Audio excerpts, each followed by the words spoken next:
Сәлеметсіздер ме? Бүгінгі тақырып химиялық концентрация.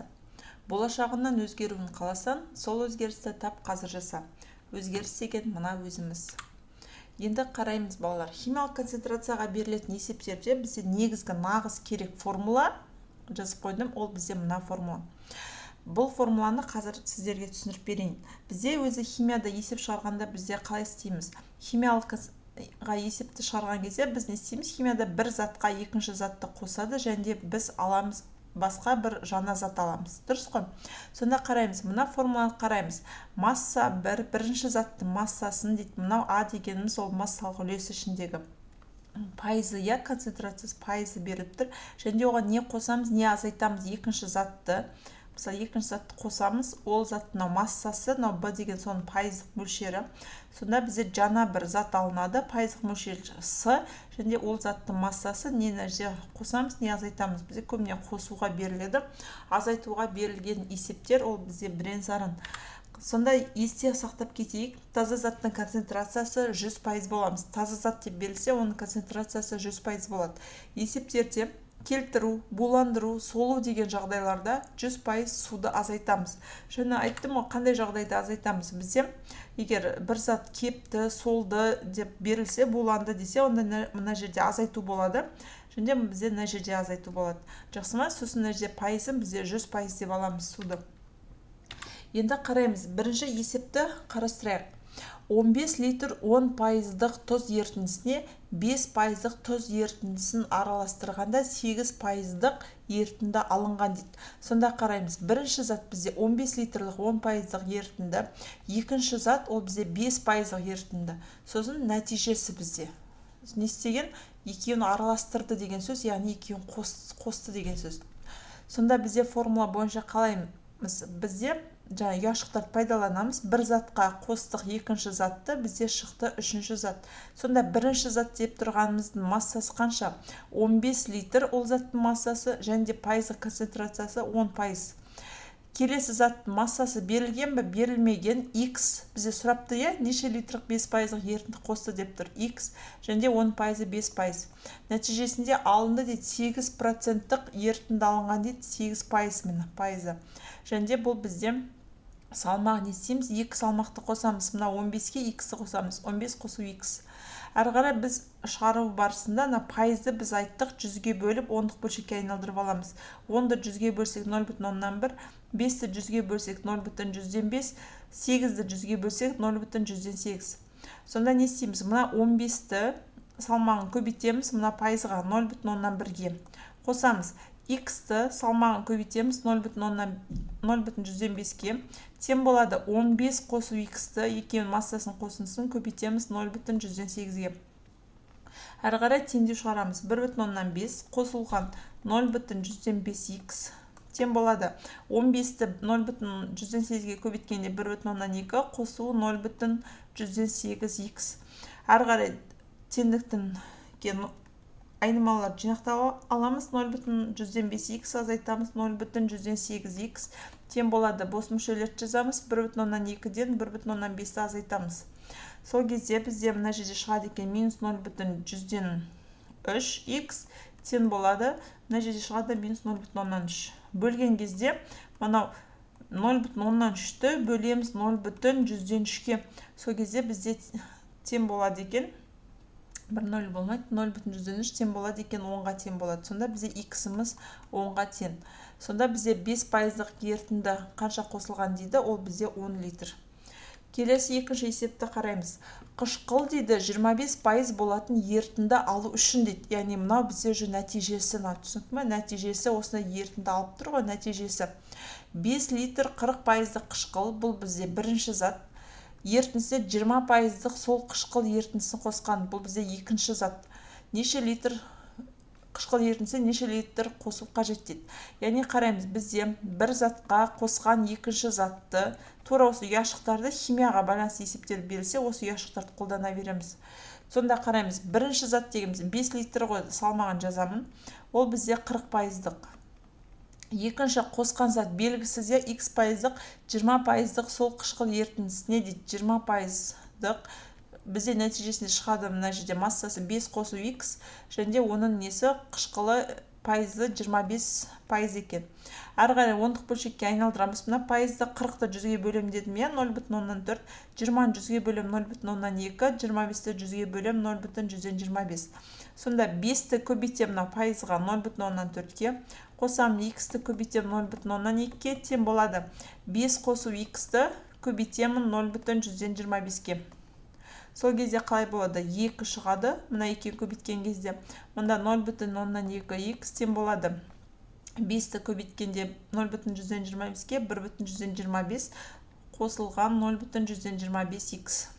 Енді айнымалылар жинақтап алам. Теңдіктің оң жағынан 0,2x-тан азайтам 0,125x-ті тең болады. 1,125-тен азайтамын 2-ні. Сол кезде бізде шығады минус 0,125x тең болады. Бізде минус 0,75 шығады. Енді 0,75-ті 0,125-ке бөлген кезде бізде неше шығады екен? 15 шығады екен.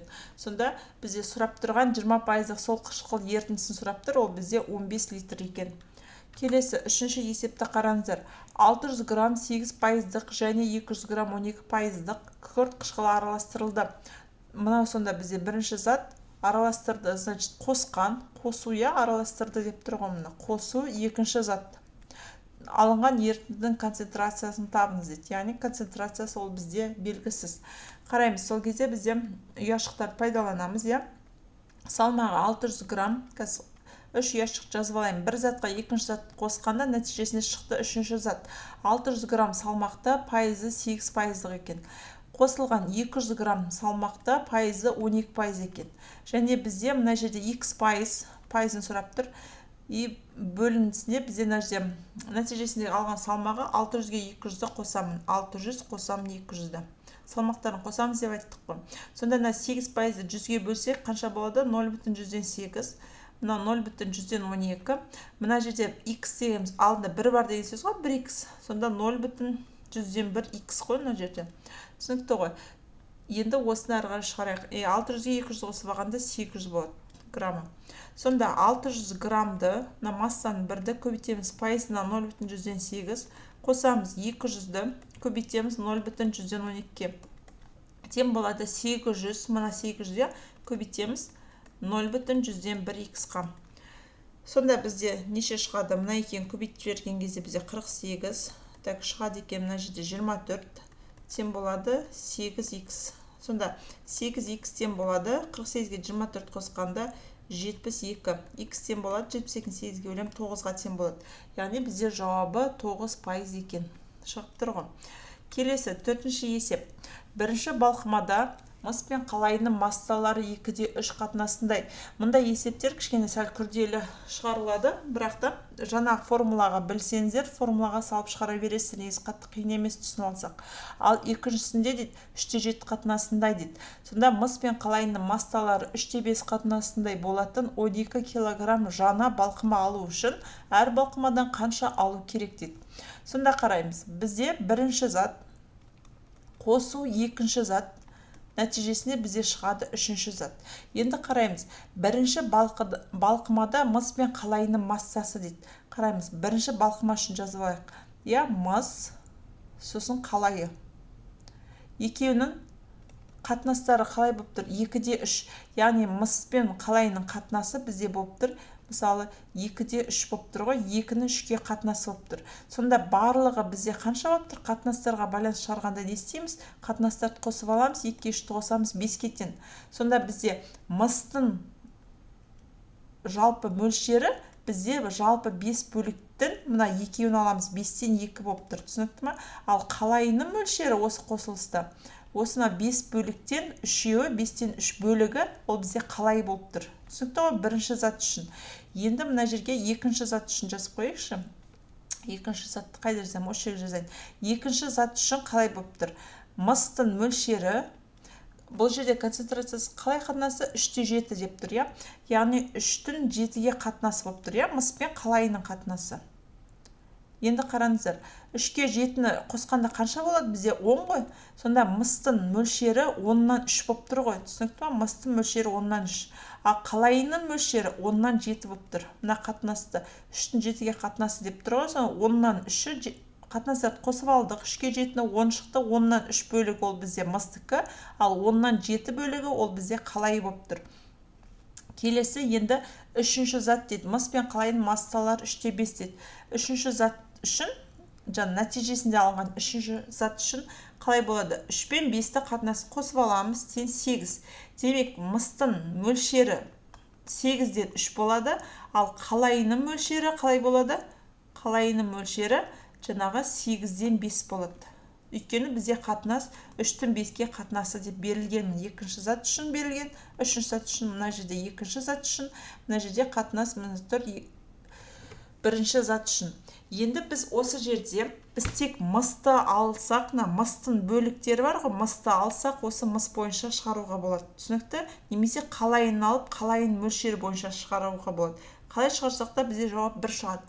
Бірақ біз мыс бойынша шығарайық. Тек осы мына формуламызды қазір мысқа байланысты шығарып аламыз. Мыс деп жазып қояйын. Және де мына ұяшықтарымыз жазып алайын. Бірінші ұяшық қосам мен екінші ұяшық тең болады екен үшінші ұяшық. Қараймыз. Мына жерде бізде айтып тұр. Бірінші ұяшықта мыс 5-тен 2 бөлік. Бөлік деген біз ортаға жазам бөлік, яғни пайыз бөліктерді ортаға жазам. Содан кейін бізде екінші затта мыстың мөлшері 10-нан 3 бөлік. Түсінікті ғой? Келесі нәтижесінде алынған мыстың мөлшері 8-ден 3 бөлік. 8-ден 3 бөлік. Және де айтып тұр 12 килограмм жаңа балқыма алу үшін деп тұр. Яғни массасы 12 килограмм болып тұр. Енді қараймыз. Мына бірінші заттың массасы бізде X қой, ал екінші заттың массасын 12 азайту X деп аламыз. Түсінікті ғой? Сонда біз формула бойынша шығара береміз. X-ті көбейтеміз 5-тен 2-ге. Қосамыз. Мына жерде 12 минус X қой. 12 минус X-ті көбейтеміз 10-нан 3-ке. Неге 12 минус X деп алдым? Өйткені қарам. Мынау бірінші зат X, нәтижесінде 12 түзіліп тұр, 12 килограмм. Демек біз осы 12-ден X-ті азайтып алдым. Сосын тең болады екен 12-ні көбейтемін 8-ден 3-ке. Енді мынаның барлығын ашып жіберіп көбейтсек қалай болады? 2x бөлу 5 қосу, мына жақшаны ашып алсақ 10-нан 36 азайтылған 10-нан 3x тең болады екен. 12 мен 8 қысқарта салайын. Мына жерде қысқартсақ 2 болады, мына жерде 3 болады, сонда 2-ден 9 болады. Енді ары қарай ортақ бөлімге тағы келтіріп жіберейін, 2-ке көбейтіп жіберем. 4x қосу 36 минус 3x бөлінген 10 тең болады екен 2-ден 9. Сонда мына жерде қалай болады? 4x-тен 3x азайтам x қосу 36. Мына жақта ортақ бөлім келтірейін, 5-ке көбейтіп жіберем. Сонда тең болады екен. Мына жақтікі қалай болады? Мысалы, бөлімде 10 болса, мына жерде тең болады екен 10-нан 10. 9 жерде 5-ін 45, 10-нан 45. Сонда бөлімдері қысқарып кетеді, 10 болады. Сонда x тең болады, 45-тен 36-ны азайтамыз. Бізде тең болады екен 9 килограмм. Сонда қараймыз. Мына бірінші заттың массасы, мыста мына жерде 9 килограмм шығып тұр. Енді мына 12 азайту x ол қанша? Ол бізде 3 килограмм. Түсінікті ғой? Сонда бізде сұрақты қараймыз. Жаңа балқыма алу үшін әр балқымадан қанша алу керек? Яғни 9 килограммын бірінші балқымадан аламыз, 3 килограммды екінші балқымадан аламыз. Түсінікті ғой? Есепті қайта-қайта көріңіздер, сонда түсінікті болады. Келесі 5-ші есеп. Теңіз суындағы тұздың концентрациясы 5%-ға тең. Олай болса, 15 килограмм немесе 15 литр деп алуға болады. Теңіз суындағы концентрациясы 1,5% болу үшін неше литр тұщы су қосу керек? Сонда қараймыз. Бірінші зат әрдайым осы химиялық концентрацияға осы ұяшықтарды пайдаланған бізге тиімді. Бірінші зат, мына теңіз суындағы тұздың концентрациясы 5%-ға тең. Олай болса 15 килограмм теңіз суындағы концентрациясы 1,5% болу үшін неше литр су қосу керек дейді. Сонда қараймыз. Мына жерде 1,5% болып тұр. Нәтижесінде бізде 1,5% шығып тұр. Өзі бізде судың концентрациясы 5% екен. Өзі беріліп тұр 15 килограмм. Теңіз 15 литр теңіз су беріліп тұр. Оның 5%-дық. Оған қанша тұщы су қосамыз дейді. Тұщы су дегеніміз қанша тұщы су қосамыз x сұрап тұр. Сосын x литр сұрап тұр. Сосын бізге айтады, тұщы суда бізде не болмайды ғой? Тұздың мөлшері болмайды, тұз жоқ қой, тұщы су, сондықтан бұның пайызын 0% деп аламыз. Сосын бізде мына жерде несін салмағын салмағын сұрап тұр, иә. Салмағы бізде қанша? 15 қосу x деп аламыз, түзілген несін. Сосын енді ары қарай формуланы қолданып шығарып аламыз. 0,100-5 болады, 5%. Так, мына жерде 0%, ол 0%. 0 100-ге бөлгенде 0, 1,5-ті 100-ге бөлгенде бізде болады екен 0,015 болады. Енді ары қарай шығарған кезде 0,100-5-ті көбейтеміз 15-ке, қосамыз 0-ды көбейтеміз x-қа, тең болады 15 қосу x көбейтеміз. Так, 0,15-ке.